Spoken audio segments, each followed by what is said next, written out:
Today I'm making these sous vide ribs. So starting off with a rack of ribs here, I'm taking off the membrane, cutting them in half just so they'll fit in my pot, and then coating them with some garlic powder, some chili powder, some onion powder, pepper and salt. I'm doing that on both sides and then pressing it in. And it's just a light coating. That goes into a Ziploc because I don't have a vacuum sealer, and I'm using the immersion method to squeeze the air out. You can see it's a pretty tight seal.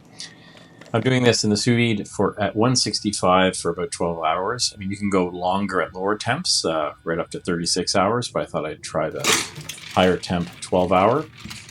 Giving it a plunge in an ice bath and then putting them in the fridge until later in the day. When I'm making the sauce here, I got about 3/4 of a cup of ketchup, a tablespoon of gochujang, or you can use whatever spicy sauce you want, a teaspoon of Worcestershire sauce, about a teaspoon of Dijon mustard, and a tablespoon of honey. You can use brown sugar or maple syrup, anything sweet.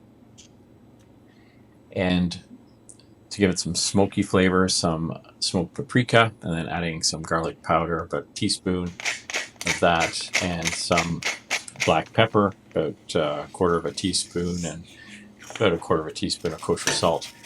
Here I'm grating about a teaspoon of onion in. You can use onion powder, which I think I would do the next time, a little less hassle. Mixing it all up and just simmering it for about half an hour. You can see that it thickens up and gets dark. Then we're ready to coat the ribs. These are cold out of the fridge right now, so giving them a coating on both sides and then throwing it on a hot grill. This takes about 15 minutes to heat through and caramelize, so every couple of minutes I'm adding another layer of sauce and giving them a flip, really trying to build up layers of caramelization of the sauce as the ribs get heated through. So you can see here, I do have some caramelization on there. I mean, if you've got a more powerful grill, you'll probably have better results than me. Give me a shot. They are pretty tender. Not as tender as the ribs that I boiled, interestingly. I'll link a video to that. But they do have more flavor. Just the sous vide really does, I think, develop the flavor. You don't lose it in the water. And they were super tasty. Had a nice bite to them. And certainly I would do it again, particularly if I have the time in order to set up the sous vide in advance. I hope you give it a shot. Thank you very much.